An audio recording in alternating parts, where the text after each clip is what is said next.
How tragic. She sits alone, the city who was once a great noble of people. She has become like a widow who was once a great lady among the nations. Once a princess among the provinces, she has become a forced laborer.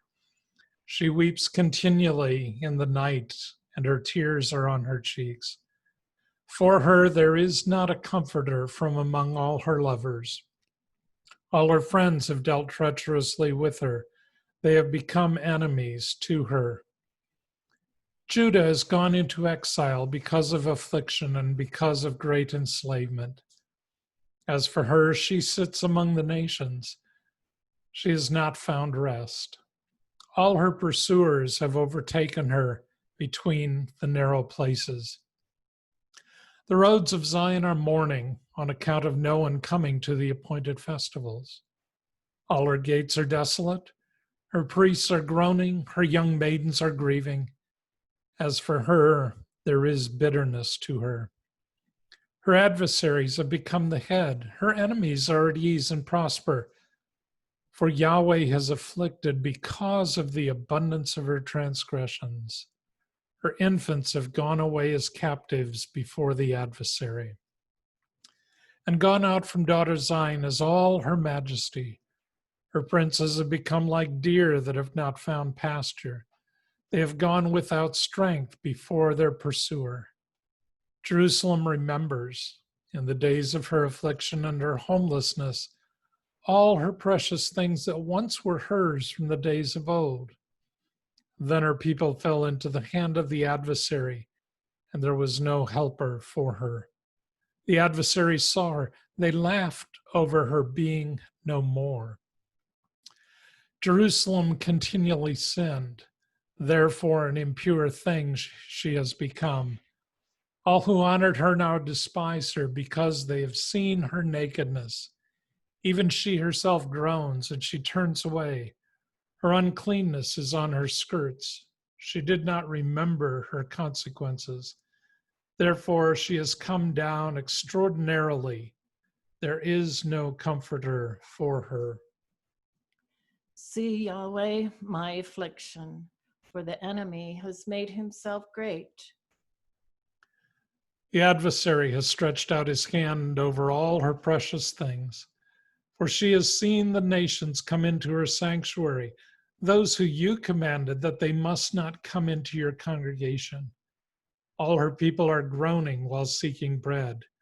They have given their precious things for food so as to restore their life. See, Yahweh, and look, for I am despised. It does not concern you, all those passing by on the way. Look and see if there is any pain like my pain, which was dealt out to me, which Yahweh afflicted on the day of his burning anger.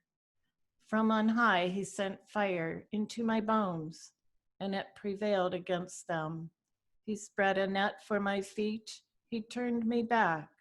He made me desolate, all day long faint.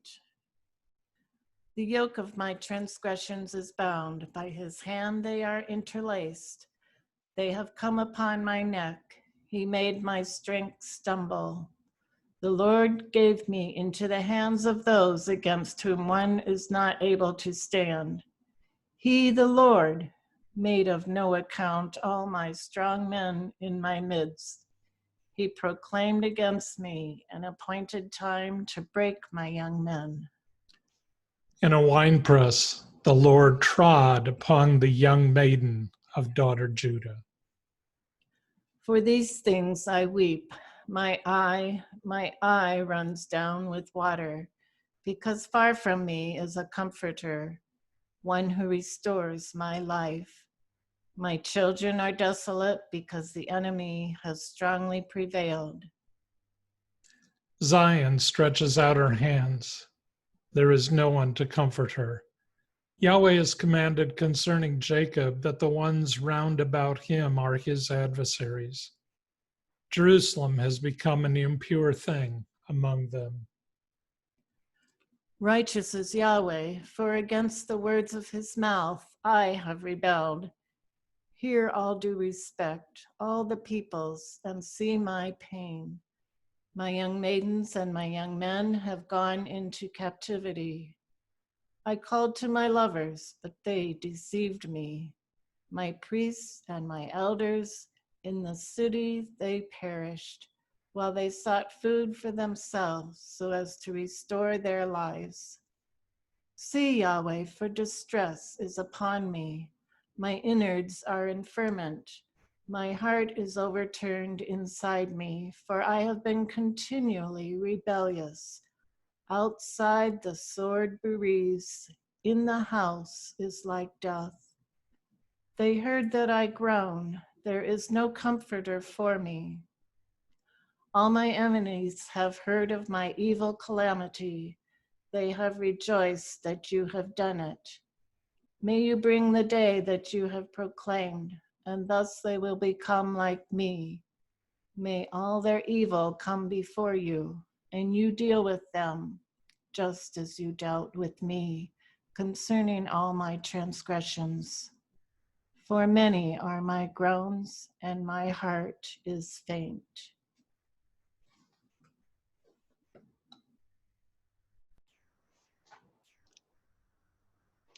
As the book of Lamentations begins in the first poem, we do hear the report of the sympathetic reporter, followed by interjections by daughter Zion, or personified Jerusalem.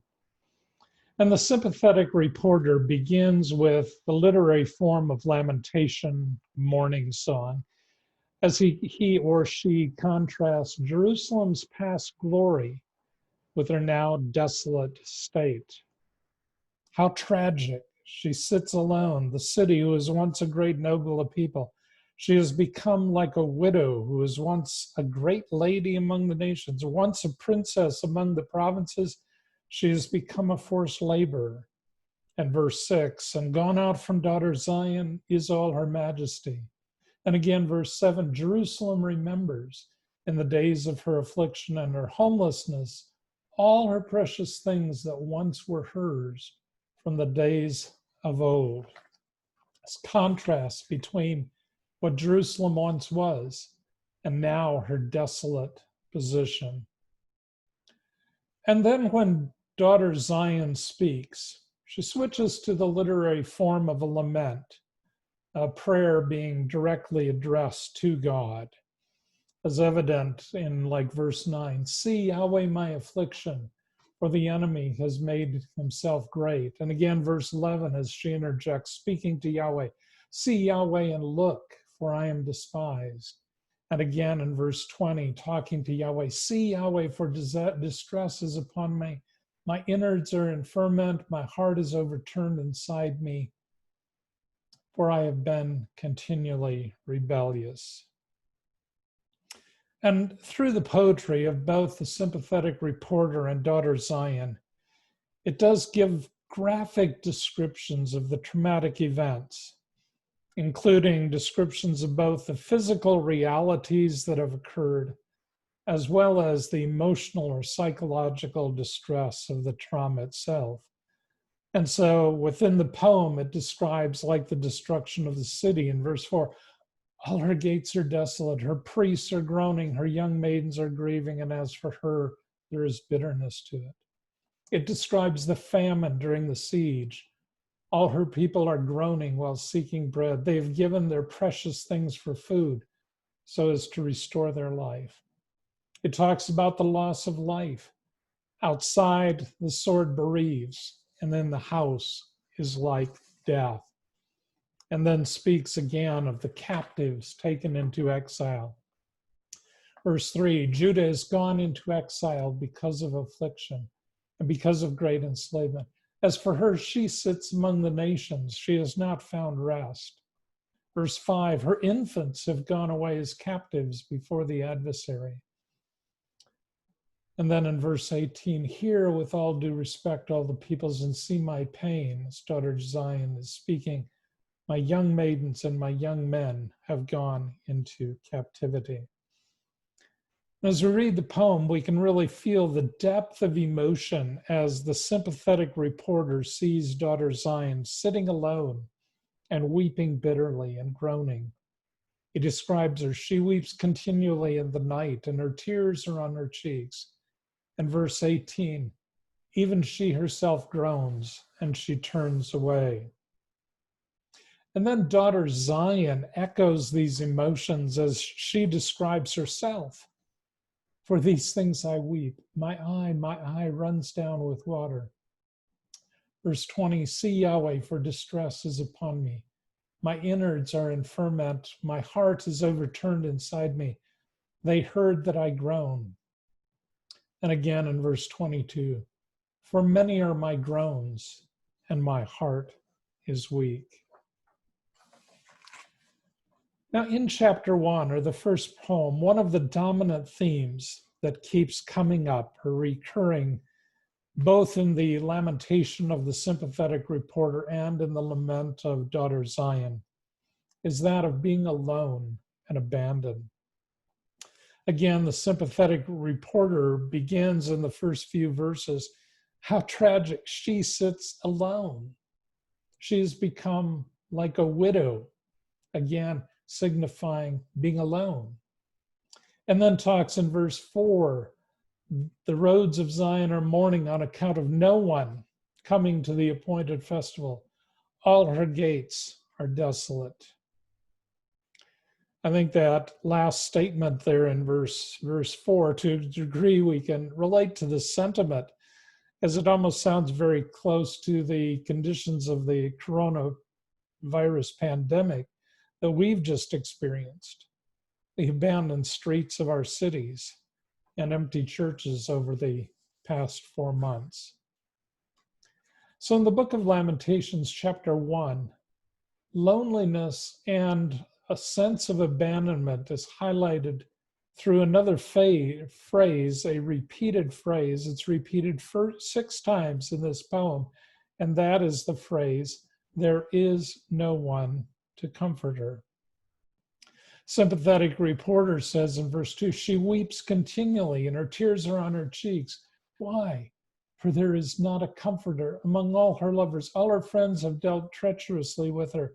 They have become enemies to her. Verse 7, then all her people fell into the hand of the adversary, for there was no helper to her. Verse 9, therefore she has come down extraordinarily, and there is no comforter for her. And verse 17, Zion stretches out her hands, there is no one to comfort her. And daughter Zion again echoes it in her lament.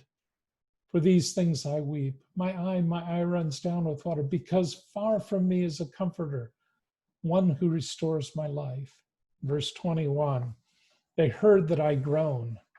There is no one to comfort me. In other words, there is no human who can comfort by consoling, by restoring, by bringing an end to the trauma of the experience. There is no human who can alleviate daughter Zion's grief. And it does raise the question, if there is no human who can comfort her, then who can?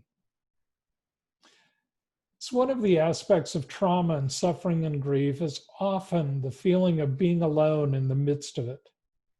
And in trying to deal with the trauma, the feeling of being abandoned by those that should be there to help us, to encourage us, that those who should be there by our side as we go through the loss and the sorrow, the pain and the agony, are simply not present.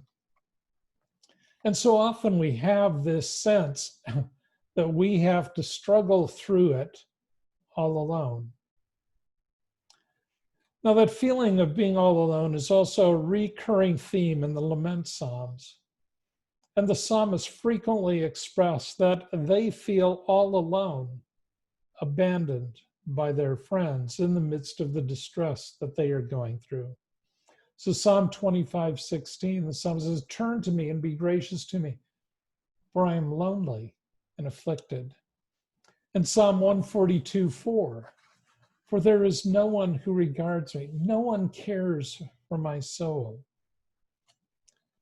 Psalm 33, The psalmist declares, because of all my adversaries, I have become a reproach, especially to my neighbors, an object of dread to my acquaintances. For those who see me in the street flee from me. I am forgotten as a dead person out of mind. I am like a broken vessel. And how relevant to us at the height of the coronavirus pandemic does Psalm 38:11 sound? My loved ones and my friends stood aloof from my plague, and my kinsmen stand far off. Again, the feeling of loneliness is expressed by the psalmist in Psalm 88. You have removed my acquaintances far from me. You have made me an object of loathing to them. I am shut up and cannot go out. Over the past few months, I think we can relate to that feeling there at the end of verse 8. I am shut up and cannot go out. Psalmist continues in Psalm 88, verse 18. You have removed lover and friend far from me. My acquaintances are darkness. But that theme of feeling alone in the midst of distress is also found in the book of Job.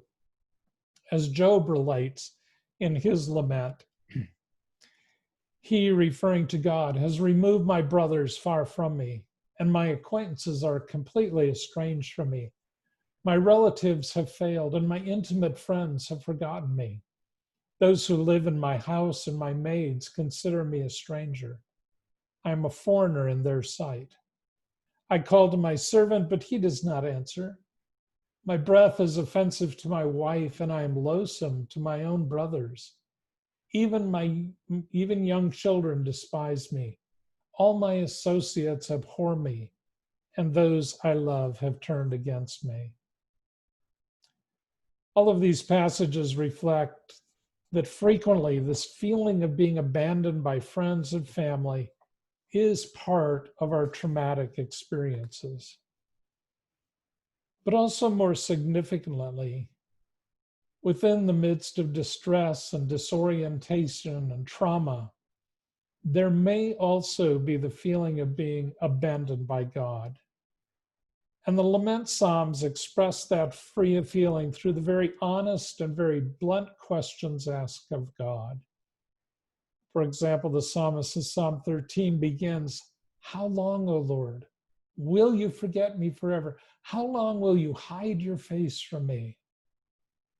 Psalm 22, the psalmist again feels forsaken, being abandoned by God. My God, why have you forsaken me? Oh my God, I cry by day, but you do not answer. And again in Psalm 88, which we just read some other verses from, the psalmist declares, rouse yourself. Why do you sleep, O Lord? Awake, do not reject us forever. Why do you hide your face and forget our affliction and our oppression? That in dealing with grief and disaster and destruction and trauma, oftentimes we do feel that we have been abandoned by our friends. And at times, we also even feel that we have been abandoned by God. I think that a key issue during the coronavirus pandemic, which we've all had to deal with, is the issue of loneliness. Loneliness due to self-isolation, due to the stay-at-home orders, due to the travel restrictions, due to the physical or social distancing. The loneliness due to the shutting down of restaurants and schools and events where we would normally socialize with others. The closing of all the churches where we as believers experience our fellowship with one another. In the midst of the past few months, have any of you had bouts of loneliness? Has a lack of being with family and friends taken its emotional toll on you? I know that for myself and my wife, the hardest part of the shutdown during the pandemic was not being able to see or to be with our grandchildren, to be with them in person, And some of our grandchildren live in the same city that we do, but we simply could not get together with them. And also, it's been difficult not being able to get together with good friends. And even though in our modern context we can video chat, it's simply not the same as physically being together with other people. And that lack of physical accessibility has resulted for many in feelings of loneliness. So, in the midst of trauma, how do we cope with loneliness and the feelings of being abandoned?